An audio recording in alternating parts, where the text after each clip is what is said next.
Hello student, हमारे YouTube channel biology mentor में आपका स्वागत है। आज हम पादप जगत अध्याय के अंतर्गत अनावृत बीजी पौधों के आर्थिक महत्व के विषय में पढ़ेंगे। तो आइए शुरू करते हैं।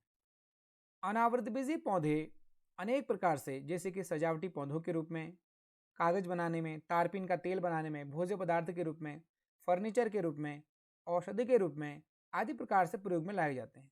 तो आइए एक एक कर इन सभी के विषय में विस्तार पूर्वक समझते हैं।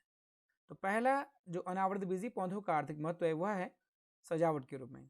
अनेक प्रकार के अनावृत बीजी पौधों का उपयोग घरों के आसपास सजावटी पौधों के रूप में किया जाता है। तो घर की सजावट के लिए अनावृत बीजी पौधे उगाए जाते हैं, जैसे कि Cycas, Pinus, Araucaria, Ginkgo, Thuja, Abies, Taxus, Cryptomeria आदि का प्रयोग घरों के आसपास सजावटी पौधों के रूप में उगाने में किया जाता है। दूसरा है औषधि के रूप में। अनेक प्रकार के अनावृतबीजी पौधे औषधि के रूप में प्रयोग में लाए जाते हैं, जैसे कि एफेड्रा नामक पौधे से एफेड्रिन नामक औषधि प्राप्त की जाती है, जिसका प्रयोग खांसी व जुकाम में किया जाता है।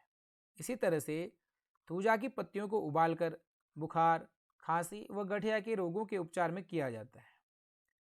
इसी तरह से जो टेक्सस है, टेक्सस से प्राप्त औषधि का उपयोग कैंसर के उपचार में किया जाता है। तो इस तरह से जो अनावृतबीजी पौधे हैं वे औषधि के रूप में भी उपयोग में लाए जाते हैं। नंबर तीसरा है कागज बनाने में। नीटम एवं पाइसिया से कागज की लुगदी एवं कागज बनाए जाते हैं।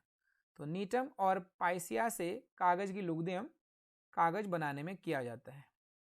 इसी तरह से फर्नीचर के लिए लकड़ी के रूप में भी कुछ जिम्नोस्पर्म का उपयोग किया जाता है, जैसे कि चीड़, जिसका कि साइंटिफिक नेम है पाइनस रॉक्सबर्गी, और देवदार, सीड्रस देवदार, सिकोया आदि से प्राप्त लकड़ी का उपयोग दरवाजे, खिड़कियां और अन्य प्रकार के फर्नीचर बनाने में किया जाता है।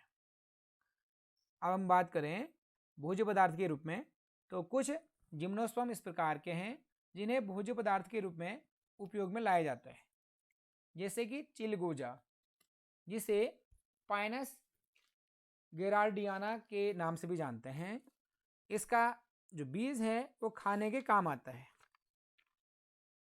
अगर हम बात करें अन्य प्रकार के जो कुछ और पौधे हैं, जैसे कि साइकस है, साइकस के तने से एक विशेष प्रकार का मंड निकाला जाता है, जिसका नाम है सागो।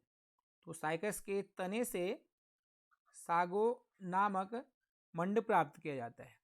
जापान में इस कार्य के लिए ये पौधे विशेष रूप से उपयोग में लाए जाते हैं। इसी कारण साइकस को सागो पाम के नाम से भी जाना जाता है।